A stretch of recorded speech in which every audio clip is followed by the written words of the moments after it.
Assalamualaikum warahmatullahi wabarakatuh. Perkenalkan, nama saya Iqbal Gojwan. Saya dari Fakultas Hukum Universitas Surya Kencana semester 3 dari kelas A. Di sini saya mendapat tugas dari mata kuliah hukum pidana yaitu dibimbing oleh Profesor Dr. Heni Nurani SHMH, dan asisten dosennya yaitu Dr. M. Randy Arianda di SHMH. Di sini saya mendapat review mata perkuliahan hukum pidana, yaitu tentang residip untuk tindak pidana dapat berlaku untuk kejahatan maupun untuk pelanggaran, yaitu poin pertama, residip kejahatan. Dengan dianutnya residip khusus, maka residip kejahatan menurut KUHP adalah kejahatan-kejahatan tertentu yang dibedakan dalam poin.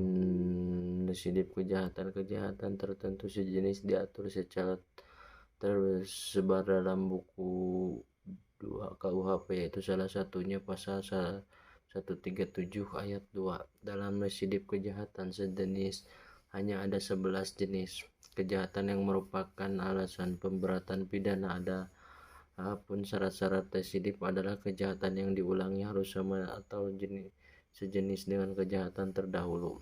Poin 2, antara kejahatan yang terdahulu dan kejahatan yang diulangi harus sudah ada keputusan hakim yang berupa pemidanaan yang mempunyai kekuatan hukum. Poin 3, pelaku kejahatan dalam menjalankan kejahatan harus merupakan pencarian. Lalu yang keempat,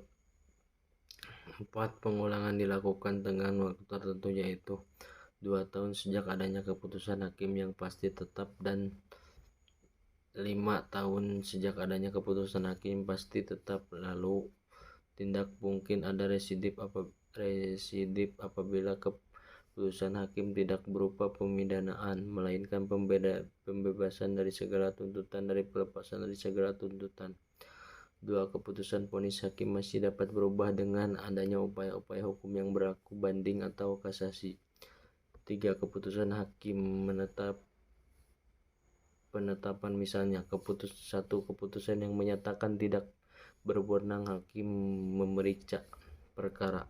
2, keputusan tentang tidak diterimanya tuntutan jaksa karena terdakwa tidak melakukan kesalahan. 3, tidak diterimanya perkara karena penuntutan sudah kadaluarsa. Jadi yang perlu diperhatikan adalah bahwa saat pengulangan dihitung sejak adanya putusan hakim yang berkekuatan tetap, jadi tidak disyaratkan apakah jenis pidana yang dijatuh oleh hakim itu sudah dijalankan atau belum, baik sebagai ataupun seluruh.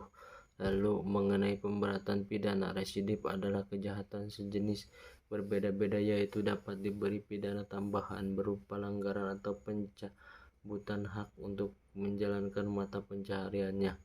Yang kedua, pidana dapat ditambah sepertiga khusus dalam pasal 216, dan pidana dapat ditambah 2 kali lipat khusus pada pasal 393, yaitu dari 4 bulan 2 minggu menjadi 9 bulan penjara. Sekian, terima kasih.